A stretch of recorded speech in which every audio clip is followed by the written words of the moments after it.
Другая кніга Паралипоменон, раздзел 32. Па гэтых падзеях і па такой вернасці прыйшоў Санхерыб, цар асірыйцаў, і, напаўшы на Юду, асадзіў умацаваныя гарады, хочучы іх узяць. Калі гэта заўважыў Эзекія, гэта значыць, што падышоў Санхерыб і што ўсю сілу вайны накіраваў на Єрусалім, параіўшыся з кіраўнікамі і наймужнейшымі ваярамі, вырашыў засыпаць вусці ручаёў, якія былі за горадам. І паколькі ўсе былі аднае думкі аб гэтым, сабралася вялікая грамада і засыпалі ўсе ручаі і раку, якая працякала пасярэдзіне зямлі, кажучы: «Хай не прыходзяць асірыйскія цары і не знаходзяць многа вады». Дзейнічаў рупліва, адбудаваў таксама ўвесь мур і пабудаваў на ім вежы, і знадворку другі мур, і аднавіў мэла ў горадзе Давіда, і зрабіў многа дзідаў і шчытоў. І паставіў ваенных кіраўнікоў над народам і сазваў іх да сябе на плошчу гарадской брамы, ды прамовіў да іх сэрца гэтыя словы: «Адважна дзейнічайце і будзьце дужымі. Не бойцеся, не дрыжыце перад царом асірыйцаў і вялікім мноствам, якое з ім. Многа бо больш з намі, чым з ім. З ім плячо чалавечае, а з намі Господ Бог наш, Ён успаможца наш, будзе ваяваць за нас». І народ ад гэтых слоў Эзекіі, цара Юдэі, падняўся духам. Пасля гэтага Санхерыб, цар асірыйскі, бо ён з усім войскам асаджаў Лахіс, выслаў паслухачоў сваіх у Єрусалім да Эзекіі, цара Юдэі, і да ўсяго народа, што пражываў у горадзе, заяўляючы: «Гэта кажа Санхерыб, цар асірыйцаў. На каго вы маеце надзею, седзячы ў Єрусаліме ў асадзе? Ці не зводзіць вас Езекія, каб выдаць вас на смерць ад голаду і смагі, сцвярджаючы, што Господ Бог ваш вызваліць вас з рукі цара асірыйцаў?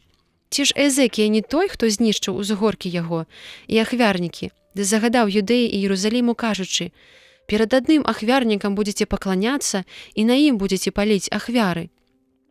Ці ж вы не ведаеце, што я зрабіў і што зрабілі мае папярэднікі ўсім народам зямлі?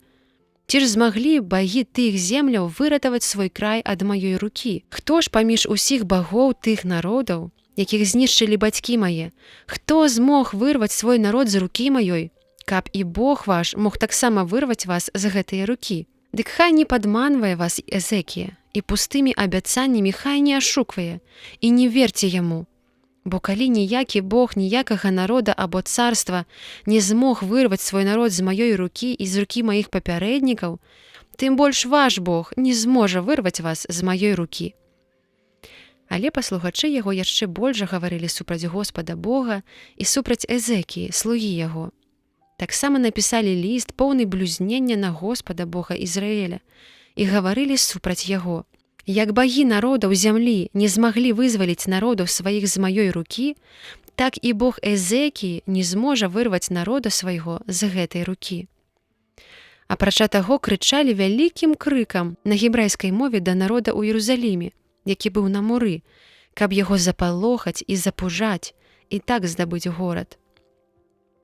І супраць Бога Єрусаліма Санхерыб гаварыў, як супраць багоў народаў зямлі, якія ёсць творы рук чалавечых. Дык цар Эзекія і прарок Ісая, сын Амоса, маліліся дзеля блюзнення гэтага і прызывалі неба. І паслаў Господ анёла, які паразіў усіх дужых ваяроў і князёў у лагеры цара асірыйцаў. І ён вярнуўся з ганьбаю ў сваю зямлю. І калі ён увайшоў у дом Бога свайго, сыны, якія выйшлі знутра яго, забілі яго там мечам.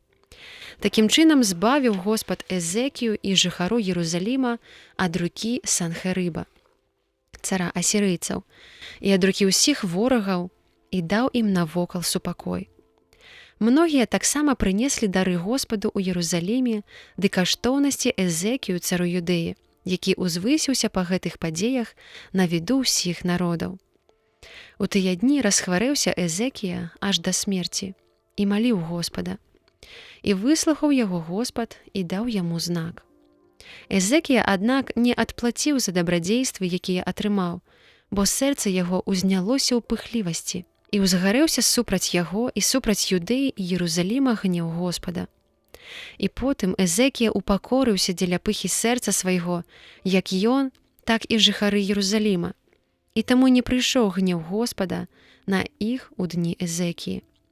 Эзекія ж стаў вельмі багатым і слаўным, сабраў сабе вялікія скарбы срэбра, золата і каштоўнага каменя, духмянасці, шчытоў ды ўсякага роду каштоўнасцей. Назапасіў у кладоўкі збожжа, віна, алівы, ды ў хлявы для ўсякіх гатункаў жывёлы і ў аўчарнікі для статка. Нажыў сабе статкі і ў вялікай колькасці авечак і валоў, бо Бог даў яму вялікія багацці.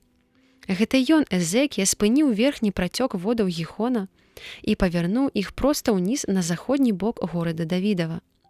Эзекію шанцавала ва ўсіх яго прадпрыемствах.